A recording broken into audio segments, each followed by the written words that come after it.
지난 한 주간 우리는 갈멜산 새벽기도회를 통하여 하나님의 함께하심에 대해서 묵상하였습니다. 사실 2022년 한 해를 하나님이 함께하신다는 표를 가지고 우리가 지금 8월을 지나고 있는데, 과연 여러분 올 한 해 지금까지 살아오면서 날마다 하나님이 함께하심을 정말로 경험하고 그리고 그렇게 믿고 살아왔는지요?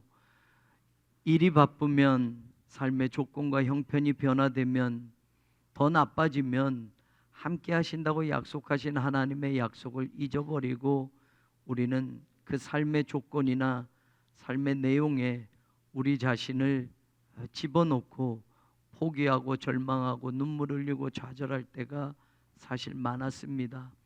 오늘 말씀 하나님의 함께 하심을 저도 여러분도 다시 한번 기억하고 믿고 고백하며 하나님의 인도하심으로 나아가는 우리 교회와 성도들이 되기를 간절히 소망합니다. 창세기 26장에서 저는 이삭과 함께 하시는 하나님에 대해서 여러분과 묵상을 했습니다. 아버지 아브라함 때와 똑같은 큰 흉년이 들었을 때 이삭의 마음도 이 흉년을 피하고 싶었습니다.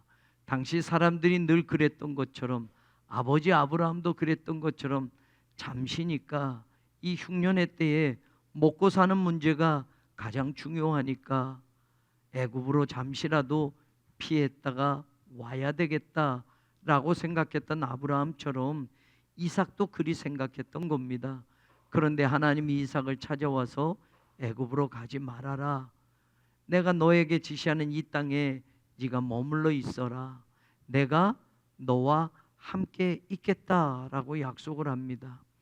이삭은 그 말씀 하나를 붙들고 인생의 조건이 더 악해지고 더 힘들어지는 흉년의 땅에 그대로 머물게 됩니다.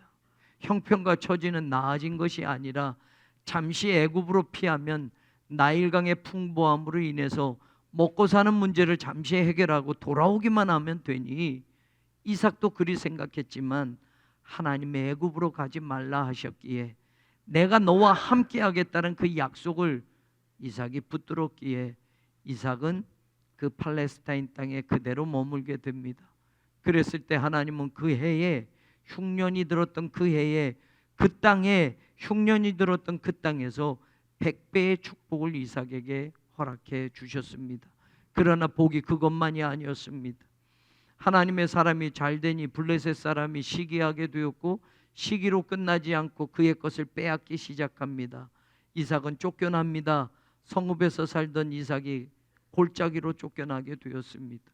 악조건이 더 겹쳐지게 된 겁니다. 잠시 하나님이 100배의 축복을 주었지만 더 조건이 나빠지고 더 힘든 상황이 되었습니다. 그래도 이삭은 하나님이 함께 하신다는 그 약속을 포기하지 않고 끝까지 갑니다.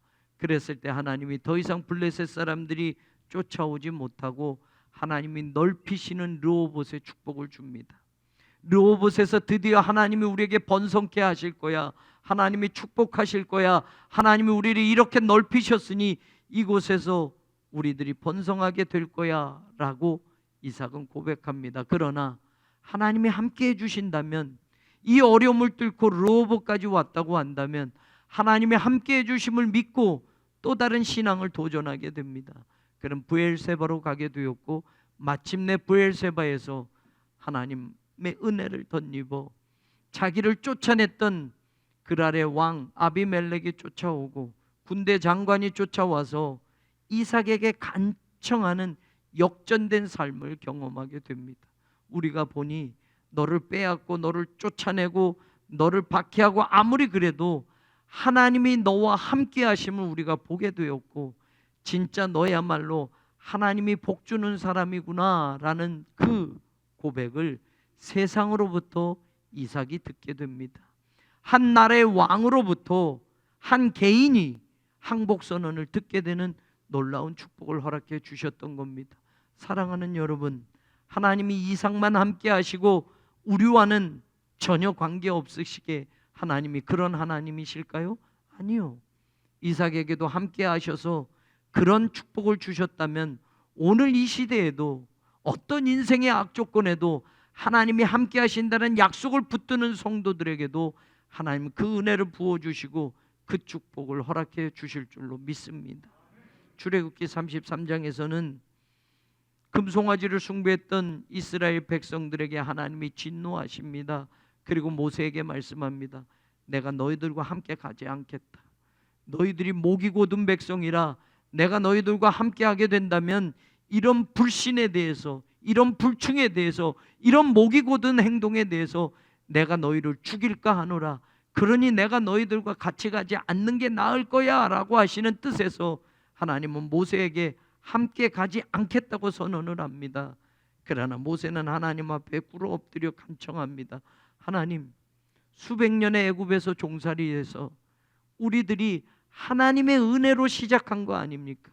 하나님이 우리를 하나님의 백성이라고 불러주셨고 하나님의 은혜를 조건 없이 주셔서 우리는 그 처음을 시작해서 여기까지 온 것이 아닙니까? 하나님, 세상과 우리를 구별함이 우리에게 있습니까? 하나님이 우리와 함께 하심에 있지 않겠습니까? 라는 그 간청 속에 하나님은 함께 가겠다라는 약속을 다시 거두셨던 그 약속을 함께 가겠다로 바꾸셔서 끝까지 이스라엘 백성들과 함께 하셨습니다. 하나님은 우리에게 은혜를 베푸시는 하나님입니다.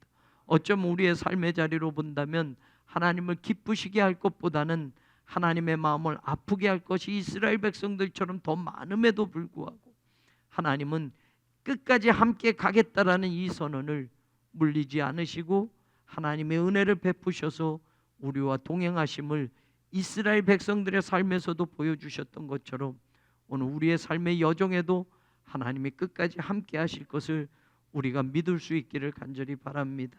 이사야서 43장에서는 우리가 너무나도 유명한 말씀을 들었습니다.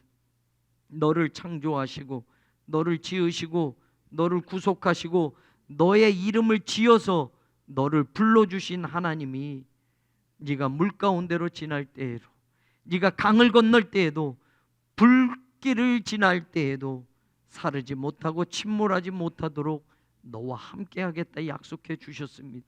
살다 보면 예기치 않는 일들을 만납니다. 마치 이스라엘 백성들이 가나안을 향해 가다 홍해를 만나는 것처럼, 요단강을 만나는 것처럼, 뜨거운 광야, 불과 같은 광야 40년을 지나가야 하는 것처럼 우리도 우리의 인생을 살다 보면 물을 건너야 하고 강을 건너야 하고 불과 같은 광야길을 건너야 할 때가 있습니다. 이스라엘 백성들에게 물을 지날 때, 강을 건널 때, 불 가운데로 지날 때에도 내가 너와 함께 함으로 물이 너를 침몰치 못하고 불이 너를 사르지도 못하게 할 것이라고 말씀하신 것처럼 우리의 인생길에도 함께 하시는 하나님이 우리의 삶에 동행하실 때에 물과 강과 불을 건너게 하시며 하나님의 백성을 보호하시는 은혜가 동일하게 역사한다는 걸 믿을 수 있기를 간절히 원합니다. 하나님은 이사야서 43장에 인생길에 동행해 주시는 것뿐만이 아니라 마지막 구원의 역사를 이루실 때도 그리 말씀하셨습니다. 내가 내 백성을 모을 거야, 빼앗아 올 거야, 모두를 함께 하여서 하나님의 구원 역사를 이루시며 하나님이 구원하신다라는 걸 하나님이 함께 하심으로 보여줄 거야 라고 이사야 43장에서 선언하셨습니다. 우리에게도 마찬가지입니다. 지금의 인생길뿐만 아니라 하나님의 구원의 성취가 이루어지는 그 마지막까지도 하나님의 천사들을 보내서 사방에서 하나님의 백성들을 불러 모으시고 하나님의 구원의 역사를 완성하실 것이라는 것이 함께 하시는 임마누엘 하나님의 동일한 약속이라는 것을 믿을 수 있기를 간절히 소망합니다. 어린 나이에 하나님의 부르심을 받았습니다. 학자들의 견해로는 10대 중반이나 후반 정도의 나이라고 예레미야의 그때를 생각합니다. 어린 나이니 하나님이 그를 선지자로 세우셨다고 하니 예레미야는 하나님께 나는 아이입니다. 말할 줄 모릅니다. 어떻게 내가 선지자의 역할을 감당하겠습니까? 라고 하였을 때 어린아이라고 말하지 마라. 어린아이라 할지라도 내가 너와 함께 한다면 내가 너에게 누구에게든 보내든지 너는 갈 수 있고 내가 너에게 무슨 말을 하게 명령하든지 너는 침묵하지 않고 말할 수 있게 될 것이야. 내가 너와 함께함으로 너는 노성벽과 같이 될 것이고 쇠기둥처럼 든든해질 것이고 견고한 성읍과 같이 되어서 어떤 이도 너의 대적이 될 수 없고 너는 구원의 말씀을 선포하고 하나님의 말씀을 외칠 수 있다라고 하나님은 소망을 주십니다. 더불어 하나님은 예레미야에게 말씀합니다. 내가 너와 함께해서 내 말을 너의 입에 두었다라고 말씀합니다. 여러분, 하나님의 말씀이 우리 입에 두셨다라는 이 놀라운 말씀을 우리가 어찌 받을 수 있습니까? 하나님의 말씀은 능력 자체입니다. 하나님은 말씀으로 이 세상을 창조하시지 않았습니까? 말씀으로 하나님의 기적이 일어납니다. 말씀에는 하나님의 능력이 담겨져 있기 때문에 그렇습니다. 그런데 그 말씀을, 그 말을 하나님이 우리 입에 두셨고 예레미야 입에 두셨고 함께 한다라고 약속하셨기에 우리는 이 땅에서도 변함없이 하나님의 구원을 선포하는 복된 입술이 될 뿐만 아니라 하나님을 믿고 영접하는 이들에게 하나님의 구원이 이루어진다는 것을 외칠 수 있을 뿐만 아니라 그 믿음을 저버린 이들에게 하나님의 심판을 경고할 수 있는 입술도 된다는 걸 믿을 수 있기를 바랍니다. 교회는, 성도는 우리 입에 주신 그 말씀을 세상을 향해서 끝까지 외쳐야 합니다. 그래서 하나님이 함께해 주신다고 약속하셨고 그 사명을 잃어버리지 않는 우리 교회가 되어야 할 줄로 믿습니다. 사도행전 18장에서는 바울에게 찾아오신 주님이 함께 하신다는 약속을 합니다. 사실 바울은 고린도에 오기까지 많은 핍박을 받았습니다. 유대인의 적대자들이 깡패들을 동원해서 바울을 죽이려고까지 하고 끝까지 따라옵니다. 베레아까지 쫓아왔습니다.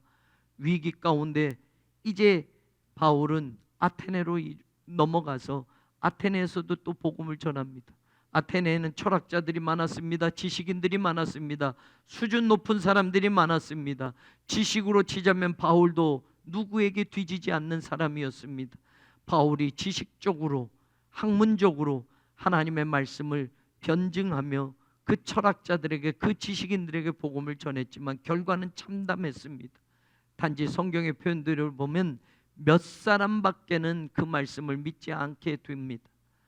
바울 자신에게는 굉장히 의기소침한 경험이었고, 그리고 그 전에 복음을 전하던 곳에는 목숨이 위태로울 정도로 위협을 당하고 그리고 죽을 뻔한 그런 위기를 지나왔기에 고린도에 와서는 바울이 나중에 고린도전서에 편지할 때 썼던 것처럼 내가 너희들에게 왔을 때 나는 심히 떨었다, 나는 두려웠다, 나는 연약했었다라는 그 표현을 하게 됩니다.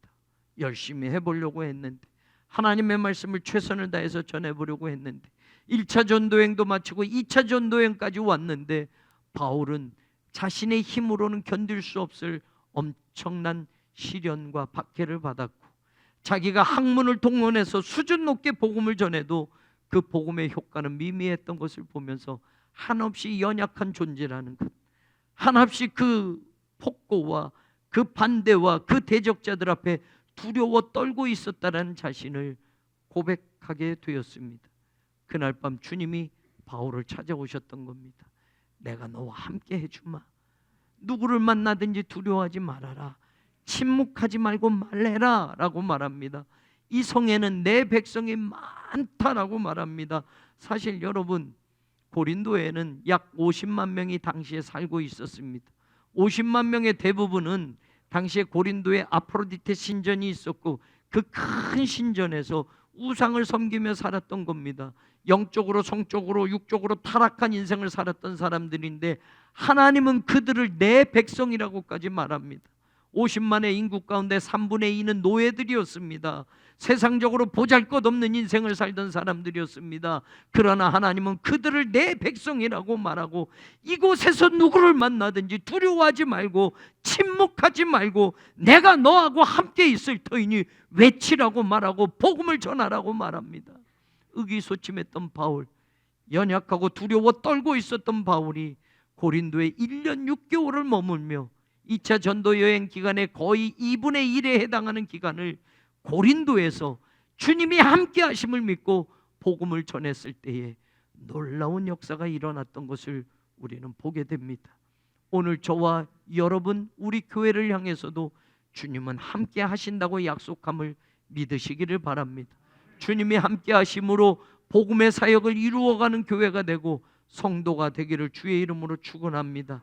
우리가 힘들고 어려운 그런 인생의 순간을 만난다 할지라도, 선교의 자리가 박해와 어려움을 경험하며 당한다 할지라도, 두려워 떠는 그런 순간이 있다 할지라도, 무서워서 연약한 내 자신을 발견한다 할지라도 주님이 함께하여 주신다라는 걸 바울도 믿고 고백하며 그 일을 감당했던 것처럼 저도 여러분도 함께하시는 하나님, 함께하시는 주님으로 말미암아 힘과 용기를 얻어 그 일들을 감당해 가기를 주님의 이름으로 축원합니다. 여호수아에게 나타나셔서 말씀하셨던 이 말씀을 오늘 저는 다시 한번 여러분과 고백하며 묵상하며 은혜를 나누고자 합니다. 위대한 지도자 모세가 죽습니다. 모세 사후에 이제는 정말로 본격적으로 가나안에 들어가야 하는 막중한 순간이 되었습니다. 이제까지는 사실 40년의 세월이지만 누구와 싸워본 것이라고는 아말렉과의 전투뿐이었습니다. 광야 생활의 어려움을 지나왔던 겁니다. 그런데 이제는 모세가 죽고 난 다음에는 가나안 땅으로 이젠 직접 들어가야 할 순간이 되었고, 가나안의 7 족속들과 칼을 들고 싸워야 하며 전쟁을 해야 되는 그런 아주 중요한 시기가 되었습니다. 여호수아의 입장에서는 두렵고 떨리는 일입니다. 사실 40년 동안 이스라엘 백성 누구보다도 지근거리에서 모세를 섬겨왔고 모세의 수종자로 여호수아는 그 일을 감당했기에 모세가 고독했던 순간도 보았고, 모세가 정말 눈물을 흘리는 순간도 보았고, 모세가 목이 곧은 백성들 때문에 가슴을 치는 순간도 보았고, 하나님 앞에서 기도하는 간절한 그 기도의 소리도 여호수아는 지근거리에서 늘 보았던 겁니다. 얼마나 그 자리가 힘든지 압니다. 그 지도자의 자리가 얼마나 외롭고 고통스러운지 여호수아는 누구보다도 잘 압니다. 마치 여러분 회사 다니면서 부장 자리가 비어서 내가 과장에서 부장으로 진급하니 내가 그 승진의 자리에 올라가니 기쁘고 기쁜 그런 자리가 아니라는 말입니다. 드디어 내가 이 회사에 오랫동안 근무했더니 사장이 되었구나, 프로모션 승진이 되어서 기쁜 그런 순간이 아니라는 말입니다. 평생 모세의 종으로 있더니 이제 모세가 죽었으니 내가 이스라엘 민족의 최고의 지도자 자리에 올라가는구나, 승진했구나, 기쁘구나가 전혀 아닙니다. 어쩌면 모세가 이끌었던 그 순간보다 더 위험하고 더 고독하고 더 아프고 더 힘든 가나안 족속들과 직접 싸워야 하는 전쟁이 기다리는 그 땅으로 이 백성들을 이끌어간다라는 건 정말 두렵고 떨리는 일이고, 내가 선택할 수 있다면 못하겠다고 도망치고 싶을 바로 그 자리였습니다. 그런데 하나님이 내 종 모세가 죽었으니 이제 여호수아야, 네가 이 모든 백성들과 함께 일어나서 내가 너희들에게 주는 땅으로 가라, 가나안으로 들어가라 라고 말씀하십니다. 하나님도 이 일이 얼마나 힘든 것인 줄 알기에 그리 말씀하시면서 강해야 된다, 담대해야 된다, 이 말을 3번이나 연거푸 계속하시는 겁니다. 쉬운 일이라면, 인생의 승진의 자리에 올라가는 일이라면 강하고 담대하란 말씀을 하실 필요 없었을 겁니다. 감사해라, 기뻐해라 하셨을 겁니다. 그런데 모세가 죽고 이스라엘 백성들을 이끌어 모세의 뒤를 이어 가나안 족속과 싸워야 할 이 순간, 이 자리가 얼마나 힘들고 얼마나 고독하고 얼마나 어려운 자리인지 하나님도 아시기에 여호수아에게 그리 말하는 겁니다. 강해져야 돼, 담대해야 돼 라는 말을 3번이나 계속 하셨던 겁니다. 그러면서 하나님이 여호수아에게 한 가지 분명한 약속을 줍니다. 5절에 보니 내가 너와 함께 있을 것이다 라고 말합니다. 내가 너하고 함께 있어 줄게. 사랑하는 여러분, 여호수아에게도 하나님이 함께 하심으로 여호수아가 그 사명을 이루어냈던 것임을 우리는 기억해야만 합니다. 하나님이 오늘 우리에게도 함께 하심으로 우리에게 주신 사명을 이루어낼 수 있음을 믿으십시오. 여러분의 인생도 마찬가지, 하나님이 주신 교회의 사명도 마찬가지. 여호수아와 함께 하셨다면 오늘 우리에게도 함께 하심으로 그 일을 이루실 하나님을 찬양하는 복된 입술이 저와 여러분이 되기를 주의 이름으로 축원합니다. 함께 하신다는 하나님으로 인해서 이루어질 일들을 하나님이 선포하시는데요, 5절에 보시면 네 평생에 너를 대적할 자가 없을 것이다 라고 말합니다. 여러분, 하나님이 함께 하시는데 말입니다, 평생토록 함께 하신다고 하십니다. 2022년 하나님이 함께 하십니다라만 믿고 하나님이 우리 교회 2022년만 함께 하시는 것이 아니라 하나님은 우리 평생에 함께 하신다고 약속하심을 믿으시기를 주님의 이름으로 축원합니다. 전 보험을 잘 몰랐습니다. 한국에 와서 실손보험이라는 게 있는 거고 또 실손보험이 무슨 보험인지도 몰랐습니다. 근데 이 보험이 굉장히 유익한 보험인 것 같아요. 그래서 사람들은 실손보험을 들고 갑자기 아프거나 갑자기 병이 들었을 때 그 보험으로 치료비를 받을 수 있게 되고 그렇습니다. 또 실손보험에도 천차만별이라고 하는데, 그런데 여러분, 실손보험만이 아니라 여러분을 평생 책임져 주는 보험이 있다면,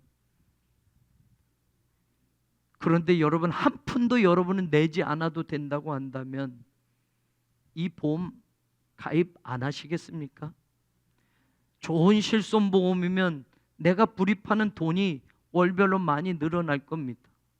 그런데 여러분, 평생을 책임져 주는 보험이 있는데 하나님이 평생토록 함께 해주심으로 우리의 모든 삶을 지키시고 안전하게 하신다고 하는데, 평생 지켜주신다고 하시는 이 보험이 있는데 여러분, 이 보험에 가입하지 않으시렵니까? 제가 물었습니다. 아니, 이런 좋은 보험이 있는데 가입 안 하시겠습니까? 하시겠다고 하신 분은 오늘 예배드리고 나가실 때 약정서 이렇게 쓰시고 가입 신청서를 꼭 제출해 주십시오. 제가 하나님께 올려드리겠습니다.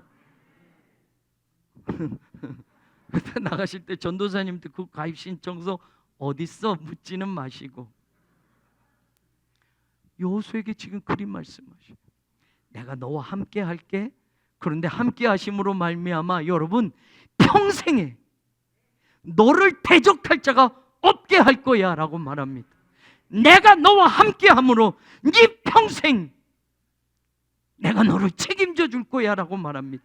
감히 어느 누구도 너를 맞설 수 없고 맞닥뜨려 너를 쓰러뜨릴 수 없도록 내가 너와 함께 함으로 네 평생을 지켜줄 거야 라고 말합니다. 그래서 여러분, 여호수아서 마지막에 보면 110세의 여호수아가 눈을 감을 때 마지막 백성들에게 말하지 않습니까? 오늘날 너희들이 섬길 자를 택하라. 나하고 내 집은 오직 여호와만 섬기겠다고 말합니다. 평생토록 나를 지켜주셨고 나는 자격도 없고 나는 능력도 없는데 모세의 뒤를 이어 너희들을 가나안으로 이끌게 하신 그 하나님, 정말 그 처음에 약속하신 대로 내 평생 지켜주신 하나님, 나와 내 자손들 우리 집은 오직 여호와만 섬기겠다고 고백하는 여호수아. 110살 그가 눈을 감을 때까지 하나님의 약속은 유효했음을 우리는 여호수아를 통해서 분명히 보게 됩니다.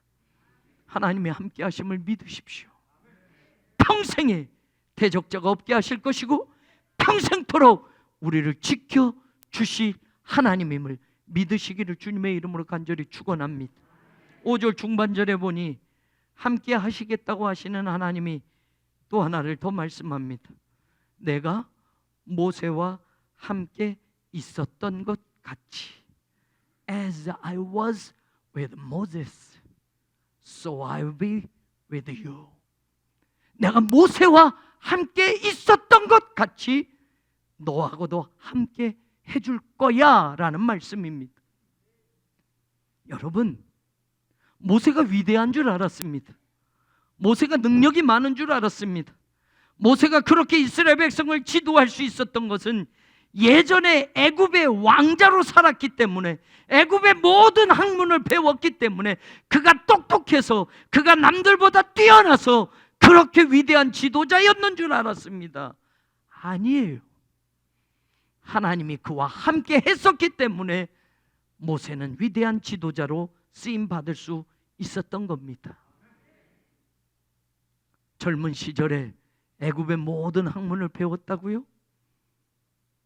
남들보다 뛰어난 그런 경험들을 했기 때문이라고요? 천만에요.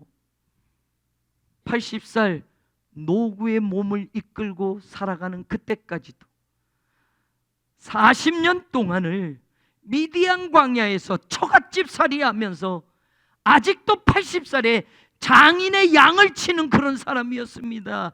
자기 양 떼도 아니고 40년 동안 처가살이 하면서 처갓집 눈치 보면서 장인의 양을 치는 그런 목자로밖에 살 수 없었습니다. 그가 배웠는데요, 애굽의 왕자였는데요, 똑똑했는데요. 여러분, 서울대학 나왔기 때문에 내 인생이 내 능력으로 사는 것이 아니라는 말입니다. 모세와 함께 해주신 하나님이 계셨기 때문에 80 이후에 별 볼 일 없는 인생으로 마감할 모세도 나머지 40년 죽는 그 순간까지 위대한 하나님의 사람으로 쓰임받을 수 있었다라는 건, 그가 배웠기 때문에, 남들보다 똑똑했기 때문에, 애굽의 최고의 학문을 가졌기 때문이 아니라 모세와 하나님이 함께해 주었기 때문이라는 걸 저도 여러분도 믿을 수 있기를 주님의 이름으로 축원합니다. 내가 모세와 함께 했던 것처럼 여호수아야, 너에게도 똑같이 함께 해줄게 라고 약속하신 겁니다. 여호수아에게만 특혜를 주시나요? 아니에요. 여기 있는 김 목사에게도, 여기 있는 장로님들에게도, 여기 있는 사랑하는 우리 성도님들에게도 모세와 함께한 것처럼 내가 너와 함께 해주겠다 약속하시는 하나님이 저와 여러분의 하나님인 줄 믿으십시오. 다윗과 함께 했던 것처럼, 다니엘과 함께 했던 것처럼, 바울과 함께 했던 것처럼 내가 똑같이 너에게도 함께 해줄게 라고 약속하시는 하나님이 저와 여러분이 믿는 하나님이라는 걸 오늘 이 아침에 고백하며 나아가기를 간절히 소망합니다. 우리는 인생을 살면서 남들과 많은 비교를 합니다. 자녀를 키울 때도 옆집에 누구는 이번 성적이 이랬는데 넌 어떠니? 라고 말하기도 합니다.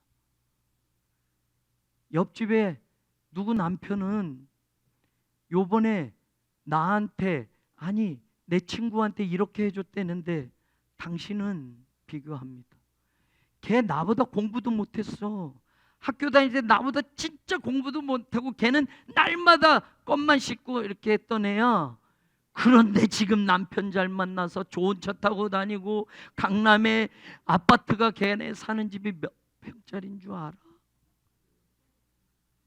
가끔 아내들이 이런 소리도 한다고 해요. 우리 교회는 없겠지만 비교해요. 비교해. 같은 교회를 다니면서도 마찬가지예요. 아니 어느 교회는 이랬대, 어느 교회는 이런 프로그램을 도입했더니 교회가 사람이 엄청나게 늘어났대. 왜 우리 교회는 못하는 거야? 어느 교회 목사님 설교는 정말, 왜 우리 목사님 설교는 날마다 그래? 여러분, 하나님은 여호수아를 모세의 뒤를 이어 지도자가 되게 하면서, 야 여호수아야, 너 정신 차려야 돼. 모세만큼은 해야 돼. 야 너 왜 모세 같은 믿음이 없니? 야 그런 위기 때 모세는 나한테 40일을 기도했는데 넌 도대체 얼마를 기도하니? 하나님이 여호수아에게 모세를 비교하면서 날마다 핀잔 주지 않았습니다. 단지 내가 모세하고 함께 했던 것처럼 너에게도 똑같이 함께 해줄 거야, 그 약속을 하셨습니다. 사랑하는 여러분, 저도 여러분도 그 약속을 붙드십시다. 세상은 우리를 비교하기도 하고 우리 자체도 남들과 비교하고 평가하기도 하지만 하나님은 우리를 누구와 비교하면서 우리를 평가하지 않으시고 내가 너와 함께함으로 네가 할 수 있는 그 일을 할 수 있도록 내가 곁에서 도와주마. 하나님이 오늘 여호수아에게도 우리에게도 그리 말씀하셨음을 믿으시기를 주의 이름으로 축원합니다. 더불어 하나님이 또 말씀합니다. 모세와 함께한 것처럼 내가 너하고 함께하고 그리고 너를 떠나지 않는다라고 약속합니다. 말씀을 묵상하면서 한 단어 한 단어를 다시 찾아보면서 은혜 받았던 것이 그겁니다. 떠나지 않는다라는 말보다 히브리어 원래 개념으로 하면 너를 혼자 두지 않을게 라는 말씀입니다. 저는 떠나지 않는다라는 말씀보다 혼자 두지 않는다라는 말씀으로 해석할 때 하나님의 은혜가 더 크게 와닿았습니다. 여러분 살다 보면 말입니다, 혼자 될 때 참 많아요. 현대인의 병 가운데 고독이라는 게 가장 큰 병이 될 때가 많습니다. 사랑했던 사람이 나를 떠나버리는 경험을 하게 됩니다. 믿었던 사람이 나를 배신하는 것을 경험하기도 합니다. 그래서 리즈만처럼 군중 속의 고독을 말할 때도 참 많습니다. 옛날보다 잘 살았는데, 옛날보다 삶의 환경이 더 좋아졌는데 현대인은 더 고독해지고 있습니다. 그래서 스스로 자기 목숨을 끊는 사람들이 현대인 가운데 더 많아지고 있습니다. 그런데 하나님이 함께 할게 라고 말씀하셨습니다. 너를 절대로 혼자 내버려 두지 않을 거야 라고 말합니다. 여러분, 사랑하는 사람은 나를 배신하고 떠날 수 있어도, 믿었던 사람은 나를 배반하고 돈 때문에 나를 버릴 수 있어도 하나님은 말입니다, 절대로 나를 혼자 두지 않으시는 분이라는 걸 믿으시기를 주님의 이름으로 축원합니다. 그렇게 뛰어난 능력 있는 엘리야도 말입니다, 아합과 이세벨의 그 핍박 속에서 엘리야는 고독해졌습니다. 하나님의 선지자들 잡아다가 죽이는 그 이세벨의 칼날을 피해서 광야로 도망치면서 로뎀나무 아래서 엘리사가 말합니다. 하나님, 오직 나만 남았습니다. 하나님의 선지자들을 엘리사가 잡아다 죽이고 그 칼날을 피해서 여기까지 왔는데 오직 나 하나밖에 없습니다. 그러면서 엘리사가 말해요. 차라리 죽여주십시오. 이세벨에게 발각되어 붙잡혀서 죽는 것보다 하나님이 나를 죽여주시는 게 더 좋겠다고 그는 로뎀나무 아래서 처절한 고독 속에 외쳤던 겁니다. 하나님이 엘리야를 위로합니다. 지친 엘리야에게 천사를 통해서 물과 떡을 먹이시고 그를 어루만져 주시면서 그에게 다시 힘을 주십니다. 그리고 40주 40야를 걸어서 하나님의 산 호렙에 도달하게 하나님이 만들어 주셨습니다. 그리고 말씀하십니다. 엘리야야, 내가 너와 같은 내 종을 7,000명을 남겨두었어. 너 혼자가 아니야 라고 말합니다. 네가 힘드니 네 뒤를 이어 엘리사가 또 있단다 라고 말씀합니다. 오직 나밖에 없습니다. 처절한 고독 속에서 엘리야가 그렇게 외쳤을 때 하나님은 그를 위로하시고 어루만져 주시면서 7,000명이나 더 남겨두었고 네 뒤에는 엘리사가 또 있다고 하나님은 확인시켜 주십니다. 여호수아에게도 말씀하셨어요. 내가 너를 떠나지 않으리라. 내가 너를 혼자 두지 않으리라. 그 약속대로 하나님은 그의 평생을 지키시고 보호하셨던 것처럼 오늘도 우리를 혼자 두지 않는 하나님이 저와 여러분 곁에서 함께 하시겠다고 약속하심을 붙드는 이 아침 되기를 주의 이름으로 축원합니다. 마지막에 하나님이 말씀합니다. 떠나지 아니하며 버리지 아니하리라. 사실 예전에도 말씀을 읽을 때 떠나지 아니하며 버리지도 아니하리라 같은 맥락으로 읽어서 그냥 지나가 버렸습니다. 하나님이 함께 하심으로 떠나지도 버리지도 않는다 같은 의미로 생각했습니다. 그런데 여러분, 단어가 다릅니다. 의미가 달라요. 혼자 두지 않겠다고 하시는 이 약속과 더불어 버리지 않겠다라는 것은 아주 적극적인 폭입니다. 그래서 이 단어의 원래 뜻은 던져버리다라는 뜻입니다. 여러분, 버리는데 정말 쓸모없으면 던져버립니다. 던져버리 놓고 다시 거기 가서 찾는 사람 없습니다. 완전히 버리기 위해서 던져버립니다. 이따 나가실 때 소예배실 옆을 가서 보십시오. 구구역 이주하면서 동네 사람들이 교회 앞에다 던져버린 게 산더미처럼 쌓여 있습니다. 벽만이 아니라 실외기 앞에까지 그 안쪽까지 들어다가 몰래 밤에 버려놓은 것이 산더미입니다. 오늘 올라오면서 보는데 저 밑에는 그리 벌어놨으니 흑석동 동장님 도장이 찍혀서 초록색 그물을 덮어가지고 절대 못 버리게 해놨더라고요. 지금 우리 교회는 구구역 이주하는 사람들이 교회 옆에 교회 마당 안쪽으로 버린 것들이 산더미입니다. 여러분, 근데 그 물건들이요, 그들이 이사하기 전에는 주인이 있었던 물건들입니다. 그 물건들이요, 주인이 쓰던 물건들입니다. 그 물건들이요, 각자의 위치가 있었던 물건들입니다. 그런데 이사하니까 이제 필요 없는 것들부터 정해서 던져버리는 겁니다. 버려버리는 겁니다. 아예 포기해버리는 겁니다. 다시 이 쓰레기 더미를 뒤져서 내 거 어딨지 찾지 않을 겁니다. 던져버렸기 때문에요. 하나님이 여호수아에게 그린 말하는 겁니다. 내가 너와 함께해. 내가 너를 혼자 두지 않아. 그리고 내가 너를 완전히 버려서 던져버리지 않을 거야 라고 말합니다. 살다 보면 하나님에게 던져질 만한 인생이 왜 우리에게 없습니까? 우리의 더러운 죄악 때문에 던져질 수 있는 그 순간들이 왜 없습니까? 그런데 하나님이 함께 하시겠다 약속하시니 하나님이 보듬어 가시는 겁니다. 하나님이 안고 가시는 겁니다. 하나님이 포기하지 않고 기다려 주시고 또 기다려 주시는 겁니다. 그래서 하나님이 함께 하심이 여호수아에게, 이스라엘 백성들에게 이루어졌고 그들이 하나님의 구원의 역사를 보게 하신 겁니다.